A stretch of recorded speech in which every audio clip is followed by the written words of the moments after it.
বেশি প্রশংসা পাচ্ছিল যে এবার নির্বাচনটা সরকারি দল এবং বিরোধী দলের মধ্যে খুব বেশি বড় ধরনের কোনো সহিংসতা হয়নি, একেবারেই শান্তিপূর্ণ নির্বাচন হয়েছে। নির্বাচনের ফলাফল নিয়ে বাংলাদেশের ইতিহাসে সবসময়ই কথা ছিল, এবারও কিছু কিছু কথা আছে। তবে প্রশংসা পেয়েছে ওই জায়গাটায় যে দুই দলের মধ্যে বড় ধরনের কোনো সহিংসতার ঘটনা ঘটেনি। কিন্তু সবচেয়ে বড় ব্যত্যয় ঘটলো গিয়ে এবারই মনে হয় প্রথম যে শপথ আলাদা আলাদা নিল সংসদ সদস্যরা, এবং ইতিহাসে এবারই প্রথম সেটা। এবং সাথে যুক্ত হচ্ছে যে বিরোধী দল সরকারি দলের শপথ অনুষ্ঠানে গেল না। আপনি আপনি কেমন সরকারি দলের সরকার যে শপথ গ্রহণ করবে সেই সরকারের শপথে গেল না, আপনি কেমন মনে করছেন যে আগামী দিনে কি আবারও আগের মতোই যে সরকার দলের সঙ্গে বিরোধী দলের সম্পর্কটা খুব বেশি খারাপ হবে? কেন গেলেন না তাকে প্রশ্ন করলে আপনি আবার একটা জবাব পাবেন।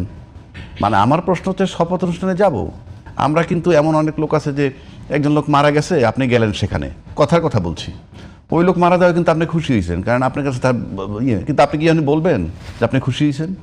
আপনি লিখবেন যে বা বলবেন যে না রে ভাই একজন ভালো মানুষ ছিল, কষ্ট পাইছি, ইত্যাদি ইত্যাদি। আমি যদি লৌকিকতাও বলি তাতেও শপথ অনুষ্ঠানে থাকা উচিত ছিল। শপথ অনুষ্ঠানে থাকলেই যে আপনি ওইটা মাইনে গেলেন তাও তো না, সুতরাং আপনি থাকতে পারতেন। যেমন আজকে সমঝোতা হয় নাই, সে মনে করেন গণভোট হইল, গণভোট হওয়ার পর কী হয়েছে, এখন মনে করেন গণভোটে বিএনপি বলতেছে যে না আমরা ওত নিব না, কি সাংবিধানিক সংস্কার কি সংবিধান সংস্কার পরিষদের হিসাবে আমরা নিব না। কেন নিব না? বিএনপি নিব না হয়তো বলে না যে আমরা এই মুহূর্তে নিচ্ছে না, সামনে নিতেও পারে, কিন্তু যে যুক্তিগুলো দ্বারা করে সেগুলোর প্রতিবাদ আমরা করছি, সেটা এখানে প্রাসঙ্গিক না। কিন্তু ওইখানে জামাত যেমন মন্ত্রিসভার ইয়েতে ছিল না, এই ওতে এটা সঠিক করে নাই আমি মনে করি। কারণ আপনি তো বাহ্যিকভাবে একটা হৃদ্যতা দেখাইতে হবে, বুঝাইতে হবে।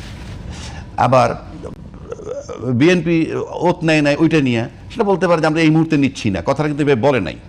বলতে পারতো আমরা এই মুহূর্তে নিচ্ছি না কারণ এখনও তো সংসদ অধিবেশন শুরু হয়নি, কিছুই শুরু হয় নাই, জাস্ট এলো। এই সব কিছু মিলে আমি যদি শুরুটা দেখি, শুরুটা দেখলে কেমন জানি আগের একটা পুরনো গন্ধ পাচ্ছি যে এই ঐক্যমত্য না হওয়া, কেবল একটা নির্বাচন হইল এতদিন পর। সেক্ষেত্রে আমার কাছে মনে হয় হ্যাঁ ওই শপথে তাদের থাকা উচিত ছিল। ওইটা থাকার মানে এই না যে আমার প্রতিবাদ নষ্ট হয়ে যাচ্ছে বা আমি যা বলতে চাই সেটা বন্ধ হয়ে যাচ্ছে। তাতে কি আস্তে আস্তে দেখা গেল যে এটা যদি কন্টিনিউ করতে থাকে তাহলে দেখা যাবে হয়তো মুখ দেখাতে কি বন্ধ হবে না, কিন্তু এমন পর্যায়ে যেতে পারি। কিন্তু আমরা সে জায়গায় তো যেতে চাই না। আমরা চাই যে অনেক দিন পর একটা নির্বাচন হয়েছে, সেই নির্বাচন নিয়ে আমরা অনেক কথা বলছি আগে পরে, কিন্তু জামাতের পক্ষ থেকে কিন্তু একেবারে সরাসরি অভিযোগ করা হচ্ছে। আজকেও জামাতের অন্যতম একজন নেতা বলেছেন যে সরকারের মধ্যে ব্রুট মেজরিটির যে বডি ল্যাঙ্গুয়েজ সেটি দেখা যাচ্ছে। এইটাকে আপনি কীভাবে বলবেন? না, ব্রুট মেজরিটি যদি হয় এটা তো স্বাভাবিক।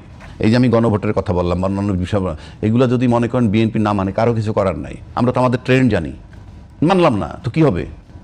আপনি আবার যদি আপনি বিবেক দিয়ে আপনি সুন্দরভাবে চিন্তা করেন, যেমন বিধানে নাই কি নাই, একটা সম্পত্তি বন্টন করবেন, কথার কথা বলছি, ভাই পায় বোনের দ্বিগুণ, এটা তো জানেন কমন, ভাই পায় বোনের ডবল। বিএনপি যদি কোনো কিছুই না মানে তাহলে এত আয়োজন কেন? আমি বলতেছি সেই জায়গাটা আমি আসতেছি। ভাই পায় বোনের ডাবল, এটা তো জানেন।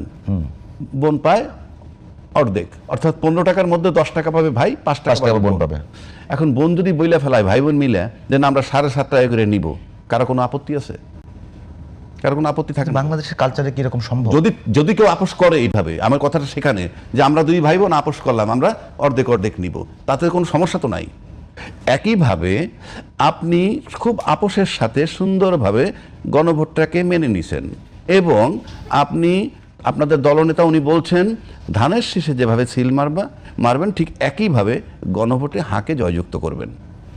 এই যে মেনে নেওয়াটার পর আপনি যদি রিভার্স হয়ে যান, আইনেরও একটা ভাষা আছে, সেটা হলো আইনে যা থাকুক না কেন আপনারা যদি সমঝোতা ঐক্যমত্যে এসে পড়েন কিংবা একটা সিদ্ধান্ত নিয়ে ফেলেন যে এটা আমরা করি, এখান থেকে আপনি ফেরত যেতে পারবেন না, এটা আইনের ভাষা। সমঝোতা করে কি কখনো বেআইনি সিদ্ধান্ত নিতে পারবো? না, বেআইনি কোথায়? আপনি বেআইনি কোথায়? এটা বেআইনি কোথায়? কোনটা বলেন আগে বলেন। না, বিএনপির এবং এখন যে আলোচনাটা এবং বড় বড় আইনজীবীরা বলছে যে অধ্যাদেশ জারি করা হয়েছে জুলাই সনদ বাস্তবায়নের জন্য, সেটি করবার ক্ষমতা রাষ্ট্রপতি রাখেন না। আপনার তর্কের ক্ষেত্রে যদি আমি বেআইনিটা ধরে নিই, আপনি তখন মানলেন কেন? তখন আইনজীবীরা ছিলেন না? যে আইনজ্ঞরা আজকে বলতেছেন তখন তারা ছিলেন না? তখন কোথায় ছিলেন? আপনি সুর মিলাইলে তো হবে না। আপনি ওইটা বলেন, তাইলে আপনি দুইটা শপথের কথা সংবিধানে বলা নাই, বলা হচ্ছে এখন দুইটা শপথ, মানে একটা হইল আর একটা হলো যে সংস্কার পরিষদের সদস্য হিসাবে। ওই সংবিধানটা তো ফেব্রুয়ারি 26-এ নির্বাচনও নাই, ওই সংবিধানটা তো অন্তর্বর্তীকালীন সরকার বলতে কিছু নাই।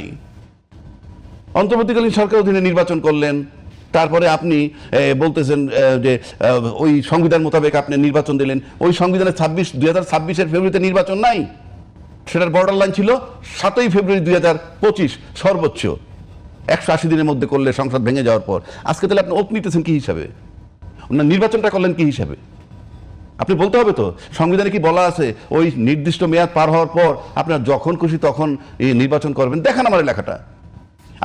আপনার সুবিধা মতো, ওইটাই তো কথা, যে ব্রুট মেজরিটি আপনি পেয়ে গেছেন, এখন you can take your decision. এটা কিন্তু আলটিমেটলি যদি এটা চলমান থাকে ইন অল রেসপেক্ট, তাহলে কিন্তু আমার কাছে মনে হয় যে আমরা কি বলে ভালো